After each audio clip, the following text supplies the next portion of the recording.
Welcome to our studio, Ms. David Mattis. Thank you for inviting me.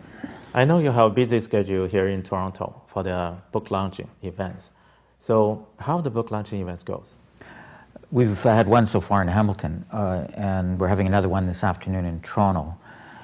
The launch was a launch of 6 books that were published at the same time, and everybody brought their friends and relatives, and it was a huge crowd. So it was a very successful book launch. As a Canadian lawyer, why you wrote a book like this, and why so many Canadian people are interested in this kind of thing, organ harvesting in China? Why a lawyer? I would say that our legal skills involved here, evidentiary skills and standard skills. As a lawyer, I'm used to assessing evidence, weighing evidence, gathering evidence, looking at standard of proof, burden of proof,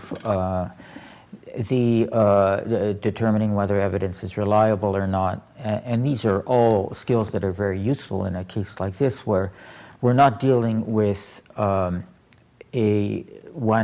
clear-cut, unequivocal piece of evidence, where we're dealing with different evidentiary strands. And the question is how they weave together, and which of them can be relied on and which have to be discounted.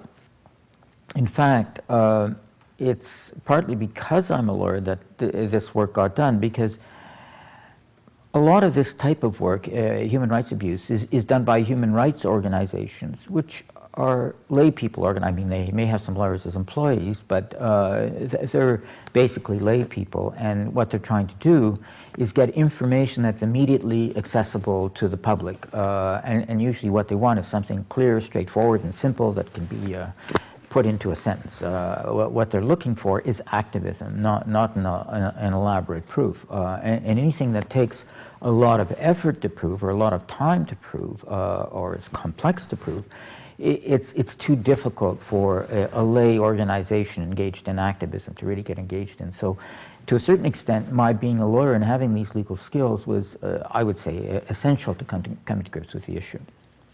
Why Canadians? Well, I would say that the advantage, Canada has a couple of advantages.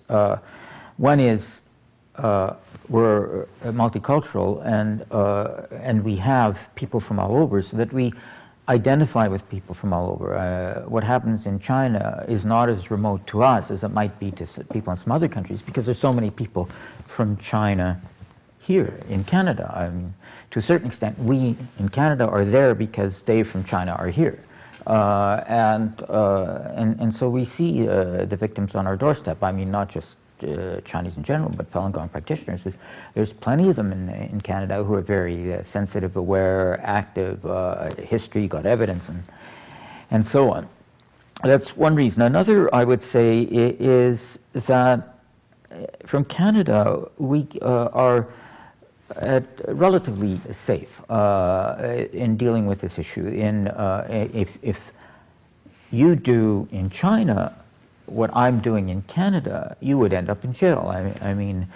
Gao Zhisheng is a good example of what happens if you do in China what I'm trying to do in Canada. So that we can do in Canada what people in China cannot do, and I think we have to take advantage of that.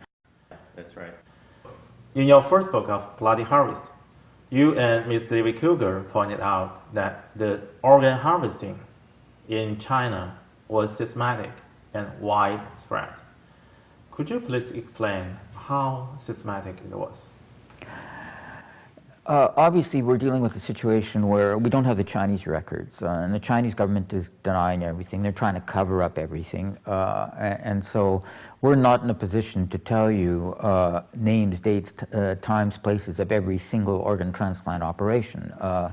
We get information from Falun Gong prisoners who were in prison in China, got out of prison, and got out of China. We've got some information from prisoners who were not Falun Gong but could see what was going on in prison.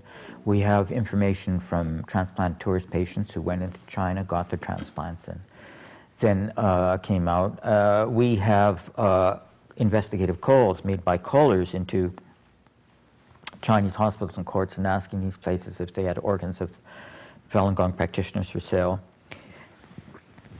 And what we're able to do is piece together a picture of where this is happening in China, and what we see is it's happening everywhere. Is that we have calls, we have patients, we have prisoners that identified with virtually every major location in China. It's a pervasive practice in China from the evidence that we've accumulated. About the systematic issue you just discussed, would you say that this is the state policy pushing forward by the government with the goal of eliminating Falun Gong in China? I've given a paper on this at a conference, a genocide conference in San Francisco this year. I do think what's happening with the Falun Gong community in China is genocide, in the sense that there's an intent to destroy the group in whole or in part. Now, given the volume of transplants and the volume of Falun Gong practitioners, it's more, I would say, an intent to destroy the group in part rather than whole, because there's an estimated, at the time of the banning, the government estimated there's 70 to 100 million Falun Gong practitioners. The transplants are at the rate of 10,000 a year, and obviously that's not going to eliminate Falun Gong as a group. When you're dealing with 70 to 100 million people, it would take forever to do that.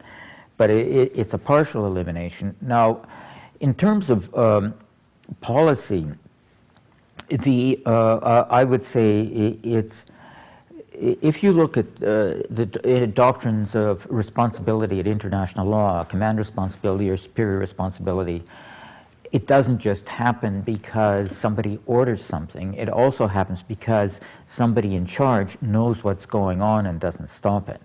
I would say at the very least that there's that sort of responsibility. That I also believe that the Standing Committee of the Communist Party of China knows that this is happening and is not stopping it, and so they are complicit in that sense.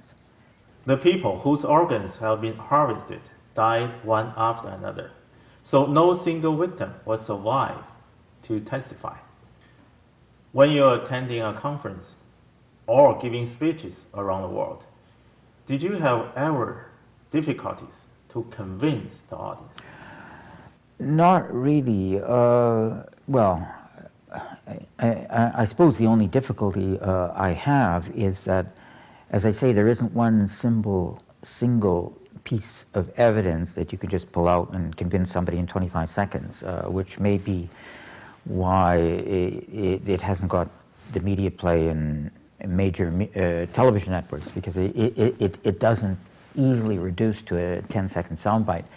But anybody who's sat down and gone through the evidence, gone through Bloody Harvest in the previous reports, is convinced. In fact, yesterday, in addition to the book launch on Hamilton, there was a public forum on this issue, and somebody in the audience, I don't know who it was, says, you know, it's impossible to disagree with this once you read through all the evidence. It's just overwhelming. Right after your first book was published in 2006, the Chinese Ministry of Health had a new regulation that they banned the sales of human organs, and that any organ transplant must be agreed upon the donors. To the best of your knowledge, has the practice of organ harvesting of live Falun Gong practitioners ever stopped since then? No. I should say that our report first came out in 2006 in July, and then a second version in January 2007. But the book, which was the third version of the report, came out in November 2009. And, well, the Chinese government, I mean, they enact all sorts of laws. You can look at their constitution, which asserts all sorts of freedoms. The Chinese laws are cosmetic. They're propaganda. There's no mechanism for enforcement of the laws because the courts are not independent from the Communist Party. The courts take direction from the Communist Party. You don't have to take my conclusions about the disrespect for this 2006 law. Wang Zhefu, Deputy Minister of Health, November 2009, said himself that the sale of organs was still going on. He gave a speech about how it should be stopped, and he personally seems opposed to it, but he acknowledged it was still happening 3 years later.